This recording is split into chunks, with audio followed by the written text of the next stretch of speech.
চিংড়ি মাছ তো অনেকেরই পছন্দ, তবে নারকেল দিয়ে চিংড়ি মাছ কে কে পছন্দ করেন? আজকের ভিডিওতে আপনাদেরকে দেখাবো নারকেল দিয়ে চিংড়ি মাছের রান্না। এটি আমার খুব পছন্দের একটি তরকারি, তাই আপনাদের সাথে আমার এই রান্নাটাকে শেয়ার করে নেব।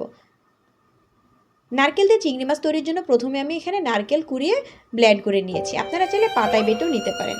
সেই সাথে নিয়েছি প্রয়োজন মতো চিংড়ি মাছ, সাথে আরও নিয়েছি হলুদের গুঁড়া, মরিচের গুঁড়া, ধনিয়া গুঁড়া, লবণ, আদা রসুন বাটা, একটু টুকরো দারচিনি, একটি এলাচ এবং সামান্য তেজপাতা। আমি এখানে নারকেলটাকে ব্লেন্ড করে নিয়েছি, আপনারা পাটায় বেটেও নিতে পারেন। সাথে আরও নিয়ে নেব প্রয়োজন মতো পেঁয়াজ কুচি। এবার চিংড়ি মাছটাকে প্রয়োজন মতো হলুদ এবং লবণ মেখে নিব।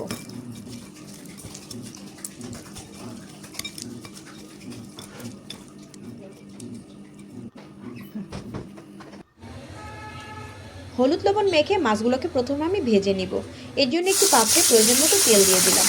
তেলের মধ্যে মাছগুলো দিয়ে খুব ভালোভাবে মাছটা আমি ভেজে রেখে দিব।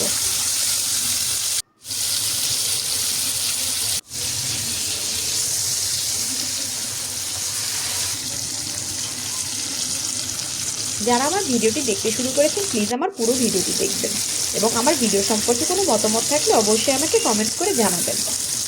আমি মাছগুলো ভেজে নিয়েছি, এবার চুলা থেকে নামিয়ে নিচ্ছি। এবার একই পাত্রে আরও কিছুটা তেল দিয়ে নিব এবং এর মধ্যে দিয়ে দিব পেঁয়াজ কুচি।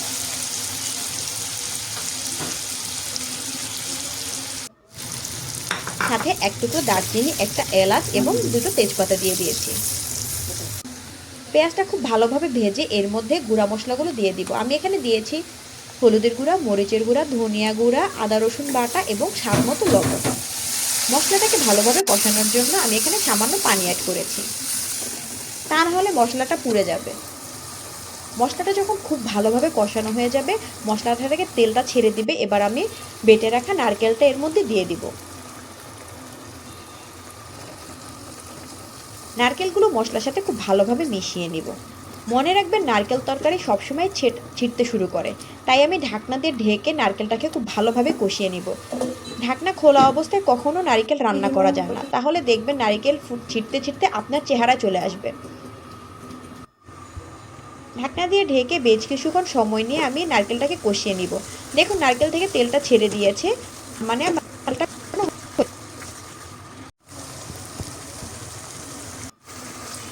আর এর মধ্যে প্রয়োজন মতো অ্যাড করে দিব।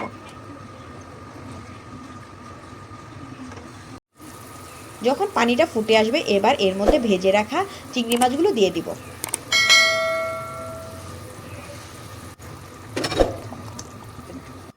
এরপর আমি ঢাকনা দিয়ে ঢেকে রান্না করে নিব, কারণ ঢাকনা খুলে রান্না করলে নারকেলটা ছিটে একবারে গায়ে চলে আসবে। আমার নারকেলের পানিটা শুকাতে শুরু করে গিয়েছে। যখন পানিটা একদম শুকিয়ে যাবে তখন আমি চুলা থেকে নামিয়ে নিব। এবারে আমি এর মধ্যে কয়েকটি কাঁচামরিচ এবং সামান্য একটু চিনি দিয়ে দিলাম।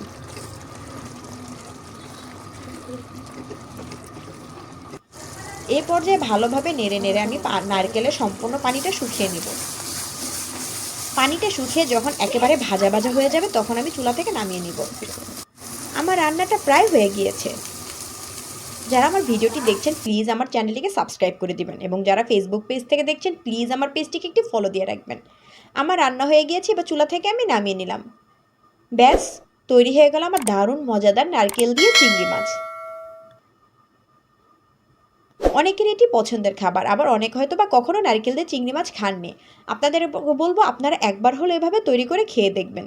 এটা খেতে কিন্তু দারুণ মজার। তো ভালো থাকবেন, দেখা হবে অন্য কোনো ভিডিওতে। ততদিন পর্যন্ত সবাই সুস্থ থাকবেন। আল্লাহ হাফেজ।